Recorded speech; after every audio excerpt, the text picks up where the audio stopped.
Bulletproof Radio, a state of high performance. There's some other things that happen if you overfast, or if you just are going through aging in women.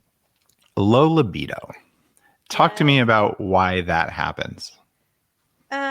So many reasons. So low libido is multifactorial. I tell people, imagine walking into a cockpit of a plane and looking at all those buttons and dials. So it can be relationship. If you don't like your partner or you're not attracted to your partner, that has a lot to do with it. Neurochemistry. If we have too many inhibitory signals in our brain and not enough excitatory signals. Hormones. As we age, our ovaries produce less and less testosterone.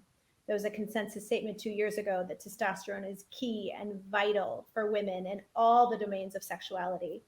Our lifestyle. You're working third shift, he's working second shift, you have young babies in the bed, medications, illness, stress. You're stressed about money, you're stressed about the pandemic. There are so many things that can interfere with sexuality. And the truth is that 1 out of every 10 women struggle with something called HSDD, right? We changed impotence to erectile dysfunction. We call low libido, which I feel like blames women, hypoactive sexual desire disorder. And 1 out of every 10 women suffer from it at some point in their lifetime. And we have to decide, when they need treatment. And as of 2015, there were 0 treatments on the market, none for women. And now we have 2 that are FDA approved, and then we have a few that are off-label treatments, right? Meaning they're indicated for something else, but there's FSFI data, female sexual function index data, proving that libido does increase if you prescribe these medications. And these are, they've stopped naming medications that you can pronounce. Addyi, A-D-D-Y-I, and Vyleesi. Who names these things?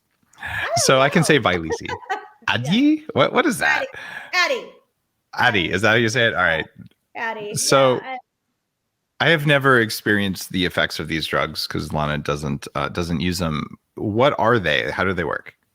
So they work on different neurotransmitters in the brain, and basically they increase excitatory signals and decrease inhibitory signals. And they did a fascinating study where they took women who were struggling with HSDD, women who weren't, showed them erotica, i.e. porn, and then put them in MRI machines and watched the neurochemistry.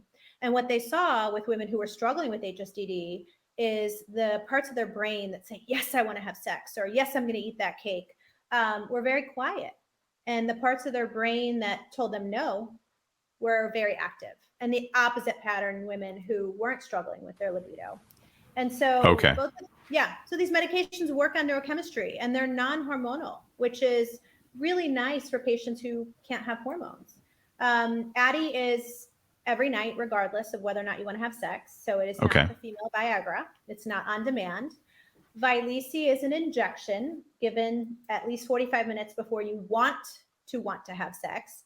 And it is on demand. So they both work, differently. Can you take them together? No, that's okay. It's one or the other. Yeah, it's one or the other. And then I oftentimes will add testosterone depending, but the side effects are both different.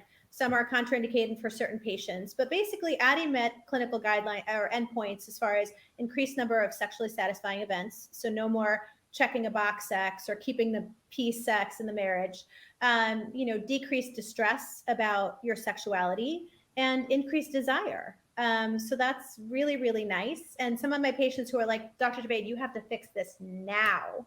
Addyi can take 6 to 8 weeks to work. No, I'm serious. They'll come in and be like, listen, I'm having a save the marriage weekend. And we're like, okay, well then I can't give you this medication because it'll take too long. And so I'll prescribe Vyleesi because that works immediately. Both drugs have side effects. Both drugs have non-responders. It's just setting expectations for patients. But it's a travesty because Addyi took 6 years to get FDA approved. Viagra took 6 months. Men have 26 options, women have 2. And so it's been an interesting journey with the FDA and to even get solutions out there that, you can prescribe for patients.